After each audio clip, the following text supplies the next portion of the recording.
World War I, a war that changed the world forever. It shaped borders, ended empires, and left behind scars that still affect us today.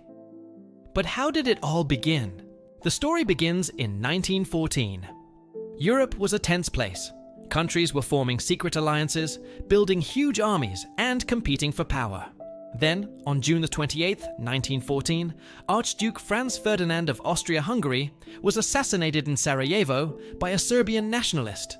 That single bullet set off a chain reaction. Austria-Hungary blamed Serbia and declared war. But Serbia was backed by Russia. Austria-Hungary was backed by Germany. Soon, other countries like France and Britain got pulled in. What could have been a small regional fight quickly turned into a world war. Two major alliances formed. On one side were the Allies, mainly France, Britain, Russia, and later the United States. On the other side were the Central Powers, led by Germany, Austria-Hungary, and the Ottoman Empire. Each side believed they would win quickly, but the war dragged on for 4 long years. Most of the fighting took place in Europe, especially along the Western Front, a stretch of land across France and Belgium. Here, trench warfare took over. Soldiers dug deep ditches to hide from machine guns and artillery. Conditions were terrible, cold, muddy, full of rats, disease, and constant fear. The war turned into a stalemate. Neither side could push forward easily. New weapons like poison gas, tanks, and airplanes were used for the first time, but even these couldn't break the deadlock. Some battles became symbols of the war's horror. The Battle of the Somme in 1916. Over 1 million soldiers were killed or wounded. The Battle of Verdun, also in 1916, lasted almost a year and saw massive losses on both sides. These were the peak years of the war. Massive casualties, very little gain, and entire generations of young men lost in the mud of Europe. But this wasn't just a European war. Fighting spread to Africa, the Middle East, and even Asia. Colonial troops from India, Africa, and elsewhere were pulled into the conflict.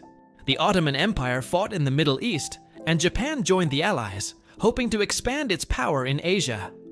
In 1917, something major happened. The United States entered the war. Until then, it had stayed neutral. But Germany abolished use of submarines to attack ships, including ones with American passengers, and a secret German plot to get Mexico to fight the US pushed America to act. With fresh American troops, weapons, and supplies, the balance started to tip in favor of the Allies. By 1918, Germany and the Central Powers were exhausted. Their people were starving. Their armies were tired. Revolutions were starting in places like Austria and Germany itself. In November 1918, Germany agreed to an armistice, a ceasefire. The fighting stopped on November 11th at 11 a.m. That's why we remember this date as Armistice Day, or Remembrance Day. In 1919, world leaders met in Paris to sign the Treaty of Versailles. It officially ended the war, but it also placed heavy blame on Germany. They had to give up land, reduce their army, and pay huge amounts in reparations. Many Germans felt humiliated. This treaty would later fuel anger and help lead to World War II.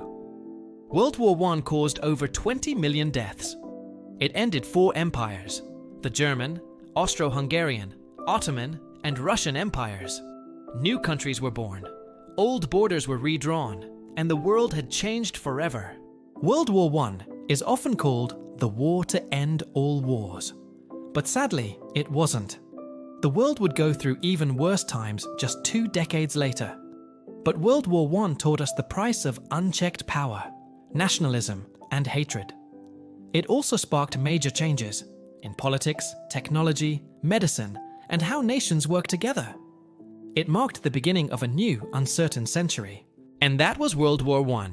How it began, reached its deadly peak, and changed the world forever. If you found this video helpful, please like, subscribe, and share it with someone who loves history.